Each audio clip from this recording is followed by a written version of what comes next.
নমস্কাৰ ৰাইজ, মই পৰশ নতুন এটি ভিডিঅ'লৈ স্বাগতম জনাইছোঁ। আমাৰ দৈনন্দিন জীৱনৰ অপৰিহাৰ্য অংগ হৈছে বিদ্যুৎ। বিদ্যুৎ অবিহনে আজিৰ এই বিজ্ঞান প্ৰযুক্তিবিদ্যাৰ যুগত যিকোনো কাম সফলভাৱে ৰূপায়ণ কৰা অসম্ভৱ।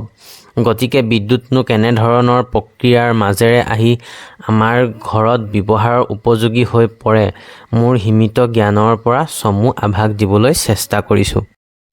মই বৰ্তমান উপস্থিত আছোঁ কাৰ্বি আংলং জিলাৰ বোকাজান চাব ডিভিজনৰ চিলনীজান কণ্ট্ৰল ৰুমত। যিহেতু মই কৰ্মসূত্ৰে বোকাজান চাব ডিভিজনৰ আণ্ডাৰত আছোঁ আৰু চিলনীজান কণ্ট্ৰল ৰুমত আমাৰ বিশেষ কাম আছিল, সেইবাবে ইয়ালৈ আহিলোঁ। ভাবিলোঁ আপোনালোকক চমু আভাস দিওঁ কেনেকৈ বিদ্যুৎ প্ৰস্তুত কৰা হয় বা কেনেকৈ আমি ঘৰলৈ বিদ্যুৎসমূহ পাওঁ।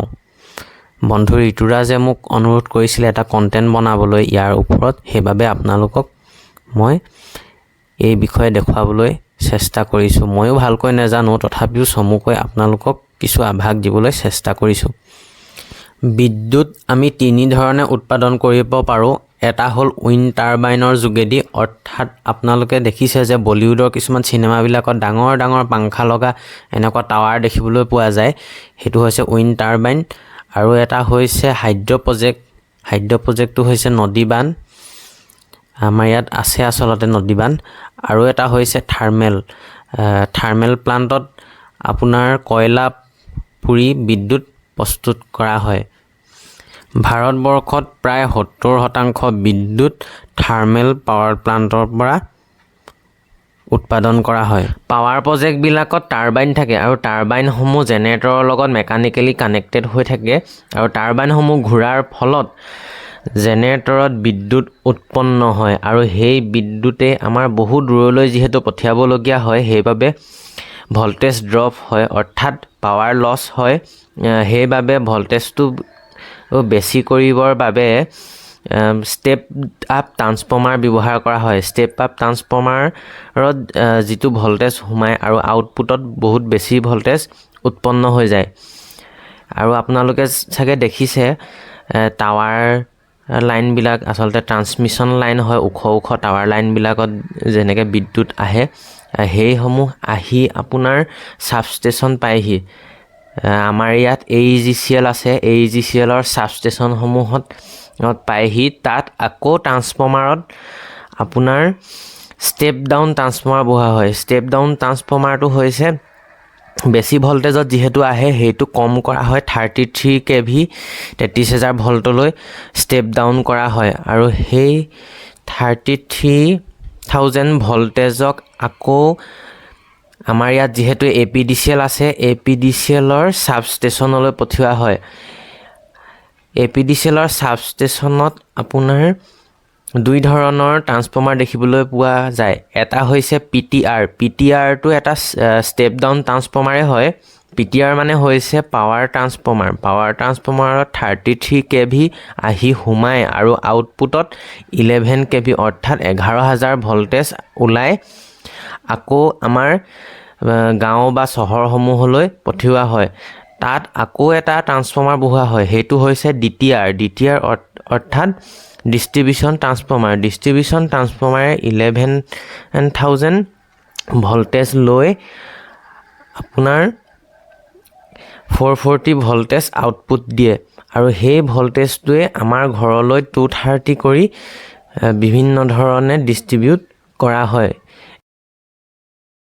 এই প্ৰক্ৰিয়াটোত যিহেতু APDCL একেবাৰে শেষত আছে, সেইবাবে জনসাধাৰণৰ লগত APDCLৰ ওতঃপ্ৰোত সম্পৰ্ক আছে আৰু বিভিন্ন ধৰণৰ জনসাধাৰণৰ সমস্যা আৰু মেইনটেনেঞ্চকে ধৰি বহুতখিনি আচলতে কাম APDCLে চোৱা চিতা কৰিব লগা হয়। দেখিবলৈ যদিও সহজ, এটা বহুত জটিল আচলতে প্ৰক্ৰিয়াৰ মাজেৰে আমাৰ ঘৰত বিদ্যুৎ আহি পায়হি আৰু আমাৰ বিদ্যুৎ কৰ্মীসকলে বহুত বেছি কষ্টও কৰিবলগীয়া হয়। যিহেতু আমাৰ উত্তৰ পূৰ্বাঞ্চলত গছ গছনিসমূহ বেছি হয়, সেইবাবে আমাৰ বিদ্যুৎ লাইনসমূহ পথাৰৰ মাজেৰে বা কেতিয়াবা নদী পাৰ হৈও আহে বা বিভিন্ন ধৰণৰ ৰাস্তাৰ কাষত গছৰ ডাল লাগিও বিভিন্ন ধৰণৰ বিজুতি দেখিবলৈ পোৱা যায়। যিহেতু বিদ্যুৎসমূহ চকুৰে দেখি পোৱা নাযায়, গতিকে কেতিয়াবা যদি যিকোনো ফল্ট আহে যথেষ্ট অসুবিধা হয় বিচাৰি উলিয়াবলৈ। আৰু আমাৰ কামটো বহুত ৰিক্সিও হয় আচলতে। বহুত মানুহ এনেকুৱা দুৰ্ঘটনা হোৱাও দেখিবলৈ পোৱা যায়। বিদ্যুৎ কৰ্মীসকল সামান্য এটা অসাৱধানতাৰ ফলত ডাঙৰ দুৰ্ঘটনাও হয়। গতিকে বহুত সাৱধানে কামসমূহ কৰে আমাৰ কৰ্মীসকলে, যথেষ্ট কষ্ট কৰা দেখিবলৈ পোৱা যায়। বাৰিষা বহুত বেছি সমস্যাৰ সৃষ্টি হয়। যিহেতু আমাৰ ইয়াত কেবুল লাইনসমূহ এতিয়ালৈকে লগা নাই, তেতিয়া গছ-গছনিৰ পৰা অকণমান পৰিত্ৰাণ পোৱা হ'ব। যিহেতু আমাৰ কাম আছিল, কামসমূহ সম্পন্ন কৰিলোঁ ইয়াত, আৰু সৰুকৈ এটা খানাও কৰা হ'ল। গোটেই ষ্টাফ আহিছিল, যিহেতু ছাৰহঁত আহিছিল। আৰু এই কণ্ট্ৰল ৰুমটো আচলতে বহুত বেছি ডাঙৰ নহয়, সৰু এটা অঞ্চল চলাই আছে। একেবাৰে সৰু কণ্ট্ৰল ৰুম, দুটা ছাইড চলে। আমি ছাইডটোক আচলতে ফিডাৰ বুলি কওঁ। পাছলৈ মই আপোনালোকক বেলেগ ভিডিঅ'ত দেখাবলৈ চেষ্টা কৰিম বাৰু। এইজন হৈছে আমাৰ কণ্ট্ৰল ৰুমতে থাকে। আৰু ভিতৰৰ ভাগ মই আপোনালোকক দেখাবলৈ চেষ্টা কৰিছোঁ। একেবাৰে সৰু বাৰু কণ্ট্ৰল ৰুমটো। আৰু এখেতে ভিতৰতে এইফালে ৰান্ধিছে। বাহিৰৰ খানাটো নাখায় বাবে ভিতৰত নিজে ৰান্ধি লৈছে। এয়া খানা হৈ আছে আমাৰ। আৰু এইফালে আমাৰ সঞ্জয়দাই চাই আছে খিৰিকী ফালেদি। যিহেতু দুটা ছাইড চলোৱা হয়, সেইবাবে কণ্ট্ৰল ৰুমটো একেবাৰে সৰু। দুটা ফিডাৰহে আছে আমাৰ এই কণ্ট্ৰল ৰুমত। গতিকে এনেকৈ কামসমূহ সামৰি ভাত পানী খাই সকলো ঘৰাঘৰিও যোৱা হ'ল। আৰু পাছলৈ আপোনালোকক মই দেখাবলৈ চেষ্টা কৰিম আমি কেনেকৈ মেইনটেনেঞ্চসমূহ কৰোঁ। আচলতে কণ্ট্ৰল ৰুমৰো বিভিন্ন ধৰণৰ কাম থাকে, সেইসমূহো আপোনালোকক দেখাবলৈ চেষ্টা কৰিম।